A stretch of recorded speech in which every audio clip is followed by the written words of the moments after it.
On the Senate floor Thursday, Senator John Cornyn labeled economic policies of Democratic lawmakers as, quote, the new socialism. Senator Dick Durbin took issue with that characterization, especially as it pertains to student loans. The Illinois Democrat called Biden's wide-scale loan forgiveness plan, quote, not unreasonable, and added, quote, where in the heck was this comment about socialism when we were giving out PPP loans all across America by the thousands? And it turns out, some of the harshest Republican critics of student loan forgiveness took out PPP loans. Biden's plan gives $10,000 in relief for all borrowers with an annual income below $125,000 and $20,000 in relief for those who qualified for federal Pell Grants. Socialism. This is all about socialism. I listened very carefully to my friend from Texas, and he is my friend. We work together on many things. And he believes the downfall of America is the advent of socialism. Well, I'm not sure what that label means to him, but I want to take a look at some of the areas that he made a comment on. He thinks it's socialist for us to expand the coverage of the Affordable Care Act. Mr. President, we're down to 8% of Americans without health insurance. 8%. The goal is 0. We may never reach it. We have dramatically decreased the number of Americans without health insurance. Have you ever lived in a situation where you didn't have health insurance? Were you a new father with a baby with a health problem and no health insurance? I've been there. You don't want to go to that place. We want to give everybody the peace of mind that they have quality health care available to them. Is that socialism? Is that the government making the decision that you're going to have health insurance? I don't think so. Right-thinking people across this country, regardless of political stripe, believe that health insurance is critical for a happy and a healthy family. And he used the term, he said, Medicare is a socialist objective. Huh. Try that one on for size in any state. Run your campaign on getting rid of Medicare and see how it works. I can tell you what the result will be. Medicare in the last 60 years has liberated senior citizens in America so they can live longer and live independently and have quality care through the later years of their life. Socialism, government knows better. It's a program which people value, just like Social Security. And I hope that people won't brand that as socialism. Many did when it was created. These programs that families count on, real families, these are programs that are not socialist. They're as American as can be. In the student loan program, I support what President Biden did. I might have done it a little differently. But the fact that he is tagging that student loan forgiveness to the wealth of the individual and family is the right thing to do. $10,000 student loans forgiven for those with family income or individual income below $125,000 a year. That's not unreasonable. That means that middle class and lower kids are going to have $10,000 in their student loan forgiven. And if they happen to be on Pell Grants, which means they really were low-income families when they went to school, they get an additional $10,000. Oh, I hear all this lamenting and whining and crying of socialism in this. Where in the heck was this comment about socialism when we were giving out PPP loans all across America by the thousands? And it turns out some of the harshest Republican critics of student loan forgiveness took out PPP loans. You know what that meant? They were forgiven. They didn't have to pay them back. It was okay when they were receiving the money, these conservative Republicans, but the idea of some student burdened with student loans having loan forgiveness is socialism, not where I'm standing. And I also want to say something about fiscal responsibility. You know, after the reconciliation bill, after the Inflation Reduction Act, how much we will reduce the deficit this year? $1.7 trillion. How did we achieve this? Well, we achieved it by saying we're going to establish a minimum tax for certain corporations. Which ones? Corporations that showed an average of $1 billion a year in net profit. Average $1 billion net profit a year over a 3-year period of time will finally have to pay some federal income tax. Is that too much to ask? Is that socialism? No, it's fairness. In terms of the EV socialism, this is one where senators ought to take care. When they give speeches on the floor about electric vehicles and electrification, they are basically betting that the future is going to be a lot different than I see it. Why do we have so many electric vehicles? Well, it must be a federal mandate. No, it wasn't. It was a decision by the private sector to build electrical vehicles and make that the future of transportation in America. Take a look at Ford Motor Company. We had one of the Ford family come and tell us a story. They made a decision that electric vehicles were part of their future, a big part of their future. And they made a marketing move that I thought was genius. What were the first two vehicles they electrified and advertised? The Ford F-150 Lightning, the most popular pickup truck in America. A lot of white males drive those around. I'm sure the presiding officer knows a couple. I drive one myself. And they're going to electrify that vehicle, and they can't produce them fast enough to meet the demand. So the people who many Republicans feel are their natural allies on this subject are waiting in line to buy a Lightning, an F-150. And what was the other car that they were going to electrify? A Mustang. Well, I just want to tell you, certain age groups still dream about Mustangs. And I can remember in 1964 when they put them on the market for the first time. They're going to electrify them, and these cars are wildly popular. They can't build them fast enough. So the Republicans are betting that this is just a fad and it's going to go away. They are dead wrong on this. The private sector production of automobiles is moving toward electric vehicles in a big way, and it's going to happen. And I'd say to Republicans who believe this is pure socialism to have electric vehicles in our future, get out of the way, because those electric vehicles are going to run all over you in no time at all. Also, this idea of 87,000 IRS agents. This was invented by one senator who came to the floor and made his calculations. It's like death squads. They pick up a phrase and they say, this is the reality, 87,000 IRS agents. That isn't even close to the truth. What we know is this: the vast majority of Americans and American families pay their taxes legally on time, and they should be respected for doing that. What we're looking for are people who don't do that, either don't pay their taxes or don't pay what they owe. And those people are not accepting their fair share of responsibility for this nation's future. The IRS has been starved in the past of basic things, computerization, for example, and agents to do audits. But the president's made it clear that his target is never going to be working families. His target is those who are defying the law and defying the system of taxation. He believes they should pay their fair share, and I couldn't agree with him more. In terms of this idea that the socialist mantra is we know better, government knows better, it's interesting when it comes to personal liberty and freedom.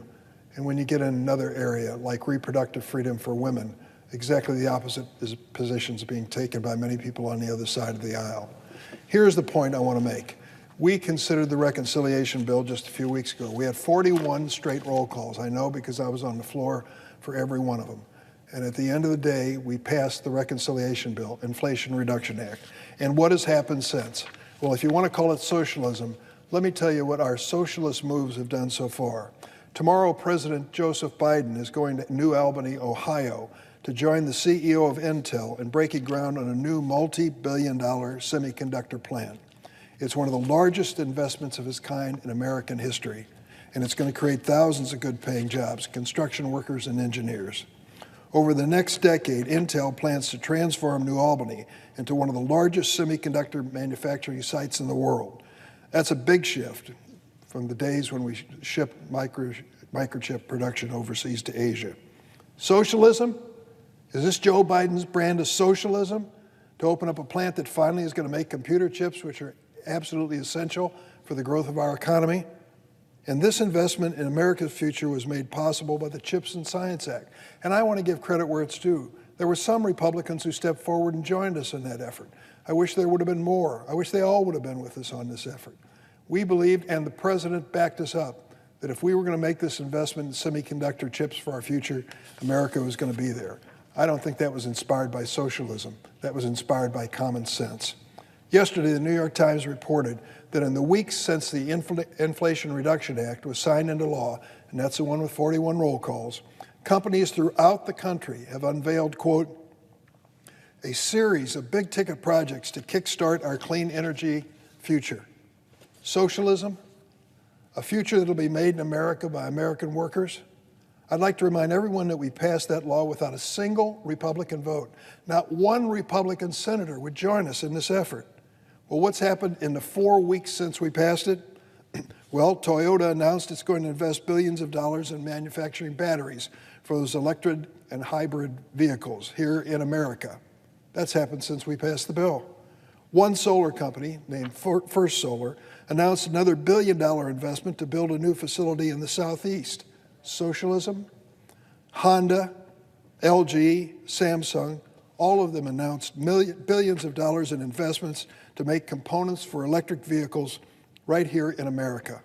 In West Virginia, one company plans to build a nearly 500,000 square foot electric battery factory. And who's going to be working in it? Well, they're targeting laid off coal miners. They want to put them to work first. Socialism? Thanks to the Inflation Reduction Act, these jobs aren't going overseas anymore. They're staying right here in America.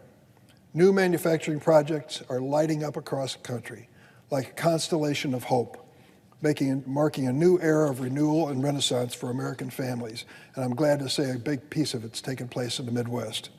Earlier this week in my home state of Illinois, the company TCCI announced it's going to invest millions of dollars into retooling its facility in Decatur, Illinois, to make compressors for, hold on to your socialist hat, electric vehicles. Here they come again. And our governor, Pritzker, announced the state will work alongside Richland Community College to establish a climate center for innovation and research, an innovation hub. Socialism? This is a chance for the Decatur community to play its part in electric vehicle revolution. And most importantly, once again, these investments are going to create good-paying jobs right here in America. Cities like Decatur, this is a lifeline. It wasn't that long ago the city was struggling with population decline. Now it's a new story. Under President Biden and a Democratic Congress, we're leaving no town behind. We're investing in the future of every community, from Chicago to Decatur. And in doing so, we're honoring America's history as a land of opportunity. There's a statue in downtown Decatur, Mr. President. It's the site where it's said that a 21-year-old barefoot Abraham Lincoln delivered his very first political speech, supporting the Whig platform. Just 2 years after that speech, Lincoln announced his first campaign for public office in my home county of Sangamon. He ran for the legislature. So as we celebrate the new funding for jobs and development coming to cities like Decatur, I find it interesting that one of the first policies Lincoln supported was known as internal improvements. He announced in his first run for office, time and experience have verified to a demonstration the public utility of internal improvements. The poorest and most thinly populated countries would be greatly benefited by the opening of good roads and in the clearing of navigable streams within their limits, and that no person will deny. The challenges we face in America today are more sophisticated, but we also passed an infrastructure bill, the largest in the history of the United States. Under the previous president, Donald Trump, he promised every week was going to be Infrastructure Week. Unfortunately, his response was so weak, there was never an Infrastructure Week, never during his presidency, and that's a fact. President Biden turned that around, and we passed an infrastructure bill that's putting America back to work, as it should. It's about time. For decades, Republicans have prayed to the altar of trickle-down economics. They call every initiative that we have on the Democratic side socialism. Social Security, socialism. Medicare, socialism. This idea of leading into the electric vehicle revolution, socialism. The government knows best. Well, I'll tell you they're wrong. What we see is leadership, and leadership that is long overdue. We can't leave working families behind in this country. 4 decades of cutting taxes for the rich on some wild theory that this is somehow going to lift all boats just turned out to be false. I'll tell you this, roads and bridges crumbling beneath our feet, generations of good-paying jobs going overseas, the world's wealthiest trying to save a few bucks, and skyrocketing economic inequality is not American. Fixing it is not socialism. It's just fairness. The last president spent 4 years declaring Infrastructure Week, had nothing to show for it.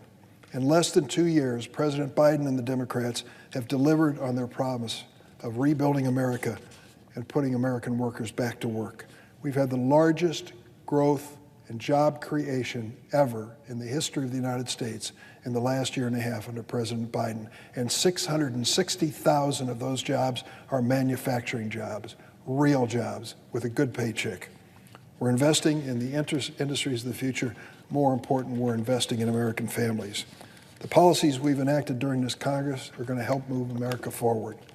Together, they represent a new vision for America's future. Roads and bridges, microchips, wind turbines, deep research into advanced technologies like quantum computing. What does it mean for American people?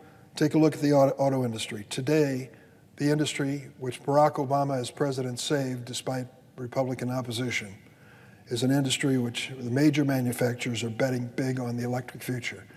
Members of the Republican Senate caucus may not see electric vehicles in the future, but they've closed their eyes if they're in that position. With the infrastructure package, we're going to create good jobs, union jobs, fixing and building our roads, installing charging stations all across America. With the CHIPS and Science Act, we're shoring up domestic supply of semiconductors so we can assemble next-generation electric vehicles in American factories. And that CHIPS bill also authorized billions of dollars in funding for scientific research, laboratories like Argonne and Fermi. This research has the potential to unlock new discoveries in battery technology. Now, with the Inflation Reduction Act, we're making life more affordable for working families. That's not just to bring down costs on prescription drugs and energy bills. It will help lower the cost of American-made electric vehicles so more families can buy one. This is the Democratic platform in action, building products and components we depend on here at home, pioneering technology breakthroughs to change the world, and leveling the economy so that every family has a fighting chance. Thanks to the policies we've passed so far under the Biden administration, we are rolling. And I do want to tell you this for the record, Mr. President. On my way to catch the plane at the airport in St. Louis earlier this week, I saw gasoline for sale at $3.46 a gallon. That's still high, but it's a heck of a lot better than the $5 plus we were paying just a few weeks ago. Is that socialism? I think it's a government at work, and this president has done everything he can to bring down the cost of living that families face. It is still a challenge. We haven't conquered it, but we're moving in the right direction, and this economy is moving in the right direction. I wish we could have had some Republican support for that effort. I yield the floor.